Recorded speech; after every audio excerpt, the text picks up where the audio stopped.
Hello বন্ধুগণ, আমি সাধনা নতুন আরও একটা ঝাঁকানাকা রেসিপি নিয়ে চলে এলাম রান্নাঘরে। আজকে আমি তোমাদের সাথে গাজর দিয়ে মুখে লেগে থাকার মতো দুর্দান্ত স্বাদের একটা রেসিপি শেয়ার করব। এই শীতে গাজরের এই রেসিপিটা একবার বানিয়ে না খেলে সারা বছর আফসোস থেকে যাবে। একদম গাঢ় গাঢ় ক্রিমি ক্রিমি মালাইয়ের মতো খেতে হয়। একবার বানিয়ে খেলে বারবার বানিয়ে খেতে ইচ্ছে করবে। তো রেসিপিটি প্রথম থেকে শেষ পর্যন্ত দেখার জন্য তোমাদের কাছে অনুরোধ রইল। তো চলো দেখে নেওয়া যাক আজকের রেসিপি।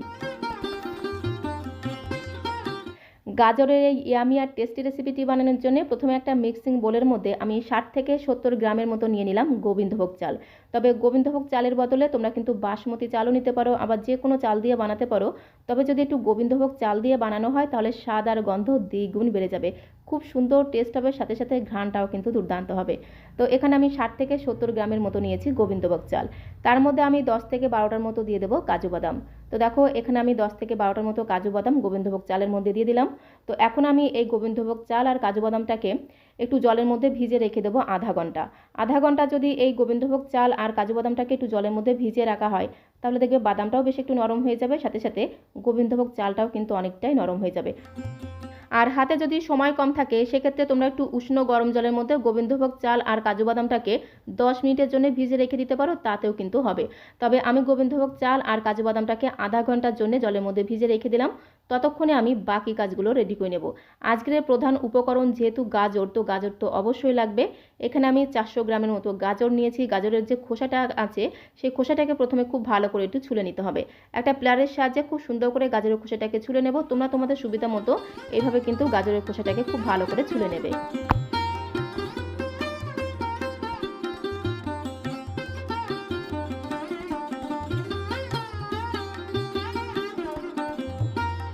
তো সবগুলো গাজরের খোসাকে দেখো খুব সুন্দর করে ছুলে নিয়েছি। আর গাজরের মুখের দিকে যে শক্ত অংশটা আছে সেই শক্ত অংশটাকে কিন্তু অবশ্যই এইভাবে একটু কেটে বাদ দিতে হবে। সমস্ত গাজরের বোটার দিকটাকে এইভাবে একটু কেটে বাদ দেবো।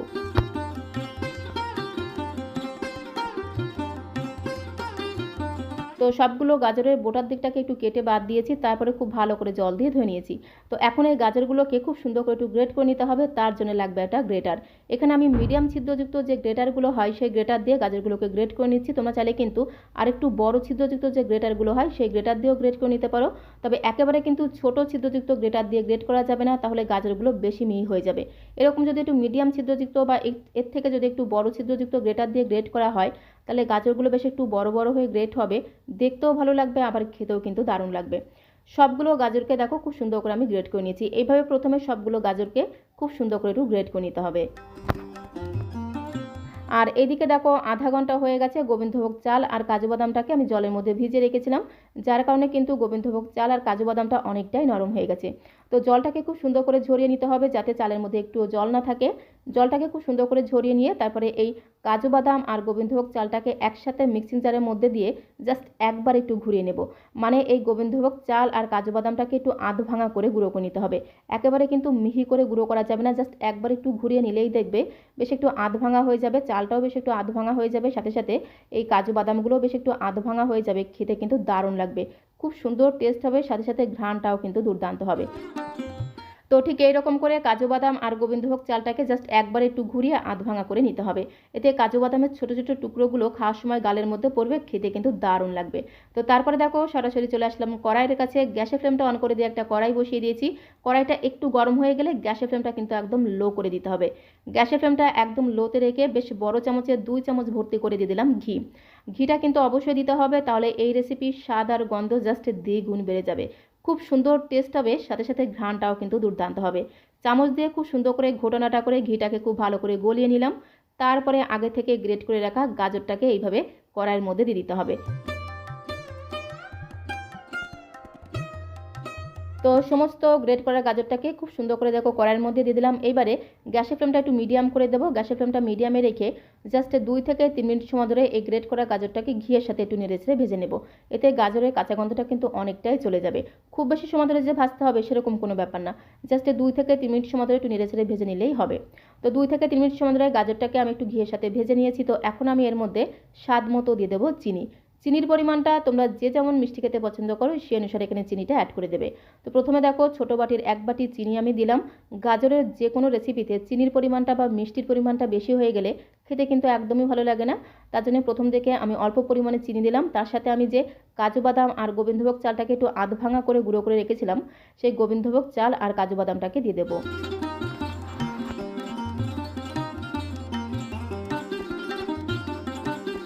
তো চিনি, গোবিন্দভোগ চাল আর কাজু বাদামটাকে দিয়ে খুব সুন্দর করে ঘোটানাটা করে গাজরের সাথে মিশিয়ে নিতে হবে।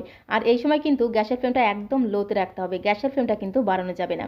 যেহেতু গোবিন্দভোগ চালটাকে একটু আধ ভাঙা করে গুঁড়ো করে দিয়েছি, এইভাবে একটু মেশাতে মেশাতেই দেখবে গাজরের মিশ্রণটা কিন্তু অনেকটাই আঠালো হয়ে যাবে।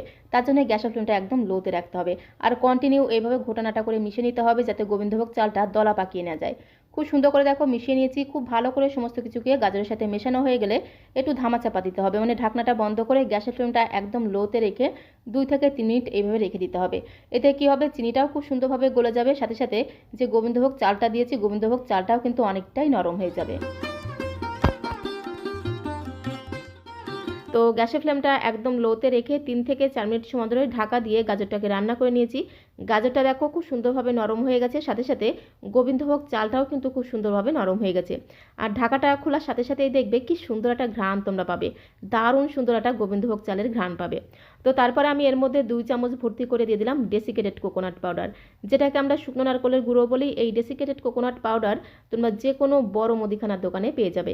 হাতের কাছে যদি ডেসিকেটেড কোকোনাট পাউডার না থাকে, সেক্ষেত্রে তোমরা ফ্রেশ নারকেল একদম মিহি করে বেটে এইভাবে গাজরের মধ্যে দিয়ে খুব ভালো করে মিশিয়ে নেবে, দেখবে খেতে কিন্তু দারুণ লাগবে। তো খুব ভালো করে দেখো নারকেলটাকে মিশিয়ে নেওয়ার পরে এর মধ্যে আমি দিয়ে দেবো দুধ। এখানে আমি 1 লিটার দুধ নিয়েছি। দুধটাকে আমি আগে থেকে একটু জাল দিয়ে রেখেছিলাম। তো এই দুধটাকে কিন্তু আমি একবারে দিয়ে মেশাবো না, এইভাবে অল্প অল্প করে ঢেলে খুব সুন্দর করে ঘোটানাটা করে গাজরের সাথে মিশিয়ে নেব। তো বন্ধুগণ, আজকে আমি গাজরের সাথে গোবিন্দভোগ চাল মিশিয়ে স্বাদে গন্ধে ভরপুর, মুখে লেগে থাকার মতো দুর্দান্ত স্বাদের একটা ক্ষীর রেসিপি শেয়ার করছি। গাজরের এই ক্ষীরটা খেতে এতটাই টেস্টি হয়, একবার বানিয়ে খেলে বারবার বানিয়ে খেতে ইচ্ছে করবে, একদম মালাইয়ের মতো খেতে লাগে। তো এইভাবে অল্প অল্প করে দুধ দিয়ে মেশাতে হবে। আর আজকের এই গাজরের ক্ষীরটা আমি প্যাকেটের দুধ দিয়ে রান্না করছি। তো এইভাবে দেখো অল্প অল্প করে দুধ দিয়ে খুব ভালো করে ঘোটানাটা করে মিশিয়ে নিতে হবে। গ্যাসের ফ্লেমটা কিন্তু বাড়ানো যাবে না, গ্যাসের ফ্লেমটা মিডিয়াম টু লোতে রেখে কন্টিনিউ এইভাবে নেড়ে চেড়ে কিন্তু ক্ষীরটাকে রান্না করতে হবে। তাহলে এর মধ্যে যে গোবিন্দভোগ চালটা দেওয়া আছে সেই চালটাও কিন্তু খুব সুন্দরভাবে সেদ্ধ হয়ে যাবে। তো দেখো পুরো দুধটাকে আমি দিয়ে দিলাম। খুব ভালো করে বেশ কিছু সময় ধরে এইভাবে একটু কন্টিনিউ নাড়াচাড়া করে রান্না করে নিতে হবে, নাহলে আবার তলা দিয়ে পুড়ে যেতে পারে। তো এর মধ্যে আমি 1 লিটার দুধ দিয়ে খুব ভালো করে একটু নেড়েচেড়ে মিশিয়ে নিলাম। আর এই সময় একটু চেক করে দেখতে পারো মিষ্টির পরিমাণটা ঠিকঠাক আছে কিনা। আমি একটু চেক করে দেখলাম মিষ্টির পরিমাণটা যথেষ্ট কম লাগছে, তাই এর মধ্যে আমি আরও হাফ বাটির মতো চিনি অ্যাড করে দিলাম। মিষ্টির পরিমাণটা তোমরা যে যেমন মিষ্টি খেতে পছন্দ করো সেই অনুসারে এখানে চিনিটা অ্যাড করে দেবে। তো তারপরে আমি এর মধ্যে জাস্ট 2 চিমটির মতো একটু লবণ অ্যাড করে দিলাম। যে কোনো মিষ্টি জাতীয় খাবারের মধ্যে একটু লবণ দিলে মিষ্টির স্বাদ আরও দ্বিগুণ বেড়ে যায়। তো একদমই 2 চিমটির মতো একটু লবণ দিয়ে খুব ভালো করে একটু নেড়েচেড়ে মিশিয়ে নেব। তারপরে গ্যাসের ফ্লেমটা একদম লোতে রেখে ক্ষীরটাকে একটু রান্না হতে দেবো। আর কন্টিনিউ এইভাবে কিন্তু নাড়াচাড়া করে ক্ষীরটাকে রান্না করতে হবে, নাহলে আবার তলা দিয়ে কিন্তু লেগে যেতে পারে। তো ক্ষীরটা এদিকে রান্না হতে থাক, ততক্ষণে গাজরের ক্ষীরের মধ্যে আমি যে ড্রাই ফ্রুটসগুলো দেবো সেটা একটু তোমাদের দেখিয়ে দিচ্ছি। এখানে দেখো আমি বেশ কিছুটা নিয়েছি খোয়া ক্ষীর। গাজরের ক্ষীরের মধ্যে যদি একটু খোয়া ক্ষীর গ্রেট করে দেওয়া হয় না, গাজরের ক্ষীরের টেস্ট আরও 10 গুণ বেড়ে যাবে। তার সাথে নিয়েছি 8টার মতো কাজু বাদাম, তার সাথে 10-12টা নিয়েছি অ্যালমন্ড, আর বেশ কিছুটা নিয়েছি কিশমিশ। তো অ্যালমন্ড আর কাজু বাদামগুলোকে একদম ঝিরিঝিরি করে কুচি করে নিয়েছি। আর এই খোয়া ক্ষীরটাকে আমি গ্রেটার দিয়ে গ্রেট করে দেবো। এদিকে দেখো গাজরের ক্ষীরটা কিন্তু রান্না করা হয়ে গেছে, বেশ অনেকটাই কিন্তু গাঢ় হয়ে গেছে। এর থেকে বেশি কিন্তু শুকিয়ে ফেলবো না, তাহলে গাজরের ক্ষীরটা মানে যখন একটু ঠান্ডা হয়ে যাবে না আরও একটু কিন্তু গাঢ় হয়ে যাবে। তো এরকম কিন্তু একটু পাতলা পাতলা রাখতে হবে। খুব ভালো করে একটু ঘোটানাটা করে মিশিয়ে নেব। আর দেখো কত সুন্দর একদম গাঢ়, একদম মালাইয়ের মতো হয়েছে। আর এর মধ্যে যেহেতু গোবিন্দভোগ চাল দিয়ে আছে, রান্না করতে করতে দেখবে কি সুন্দর একটা ঘ্রাণ তোমরা পাবে, আর খেতেও অসাধারণ টেস্টি হবে। 3-4টে এলাচকে খুব সুন্দর করে গুঁড়ো করে দিয়ে দিলাম। তার সাথে আমি যে খোয়া ক্ষীরটা নিয়েছিলাম, খোয়া ক্ষীরটাকে এইভাবে গ্রেটারের সাহায্যে খুব সুন্দর করে গ্রেট করে দেবো। আর এইভাবে যদি গাজরের ক্ষীরের মধ্যে যদি একটু খোয়া ক্ষীর গ্রেট করে দেওয়া হয়, খুব সুন্দর টেস্ট হবে, যাকে বলে একদম মুখে লেগে থাকার মতো টেস্ট হবে, একদম মালাইয়ের মতো খেতে লাগবে। তো খোয়া ক্ষীরটাকে দিয়ে খুব সুন্দর করে একটু ঘোটানাটা করে গাজরের ক্ষীরের সাথে মিশিয়ে নিতে হবে। তো বন্ধুগণ, এই শীতে গাজরের এই রেসিপিটা একবার বানিয়ে না খেলে সারা বছর আফসোস থেকে যাবে। খেতে জাস্ট অসম্ভব সুস্বাদু হয়। তো সমস্ত কিছুকে দিয়ে খুব ভালো করে দেখো একটু মিশিয়ে নিলাম। নামানোর আগে এর মধ্যে আমি বেশ কিছুটা ড্রাই ফ্রুটস দিয়ে দেবো। এখানে আমি কাজু বাদাম, অ্যালমন্ড আর বেশ কিছুটা কিশমিশ দিয়ে দিলাম। কাজু বাদাম অ্যালমন্ডটাকে খুব ভালো করে একটু ঝিরিঝিরি করে কুচি করে দিয়ে দিলাম। তো এখন এই ড্রাই ফ্রুটসগুলো দিয়ে খুব ভালো করে একটু নেড়েচেড়ে মিশিয়ে নেবো। তোমরা চাইলে এর মধ্যে কিন্তু পেস্তা বাদামও কুচি করে দিতে পারো। তাতে দেখতেও ভালো লাগবে, খেতেও কিন্তু দারুণ লাগবে। খুব ভালো করে একটু নেড়েচেড়ে মিশিয়ে নিয়ে গ্যাসের ফ্লেমটা বন্ধ করে দেবো। গাজরের এই ক্ষীরটাকে এর থেকে বেশি শুকিয়ে ফেলবো না, তাহলে যখন এই ক্ষীরটা একটু ঠান্ডা হয়ে যাবে না, আর একটু বেশি গাঢ় হয়ে যাবে। তো এরকম একটু পাতলা থাকতে থাকতেই কিন্তু ক্ষীরটাকে নামিয়ে নিতে হবে। তো দেখো গ্যাসের ফ্লেমটা বন্ধ করে দিয়েছি। এখন একটা বোলের মধ্যে আমি সার্ভ করে দেবো। তো বন্ধুগণ, গাজরের এই রেসিপিটা একবার বাড়িতে বানিয়ে না খেলে তোমরা বুঝতেই পারবে না এর স্বাদ কতটা। খেতে এতটাই টেস্টি হয়। তো রেসিপিটি ভালো লাগলে একবার হলেও বাড়িতে বানানোর অনুরোধ রইল।